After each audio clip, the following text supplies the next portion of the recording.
नमस्कार मित्रांनो. ठरलं तर मग या मालिकेच्या 28 ऑक्टोबरच्या भागात आपल्याला पाहायला मिळणार आहे. दिवाळी असल्यामुळे सगळेजण खूप एन्जॉय करत असतात आणि सगळे एकत्र खूप खुशसुद्धा असतात. त्यावेळी आता जस्ट फन म्हणून ते सगळे मिळून एक गेम खेळत असतात. त्यावेळी पूर्णाजी गेम सांगते, तुम्हा मायलेकींसाठी एक असा गेम आहे. तुमच्या घरी जर आगाऊ पाहुणे आले तर तुम्ही त्यांचं स्वागत कसं कराल? आता यामध्ये सायली आणि मैनावती, प्रिया आणि प्रतिमा आणि अस्मिता आणि कल्पना या तिघींनी भाग घेतलेला असतो. तर आता घरातली माणसेच पाहुणे म्हणून सोफ्यावरती बसलेले असतात. त्यावेळी आता त्या 6 जणी मिळून त्यांना सरबत देतात. त्यावेळी आता अर्जुन म्हणतो सरबतात मीठ जास्त आहे.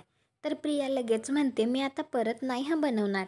तर लगेच मैनावतीसुद्धा म्हणते परत परत तेच काय बनवायचं, त्यापेक्षा बाहेरून मागवा. तर प्रिया लगेच म्हणते ऑर्डर करा.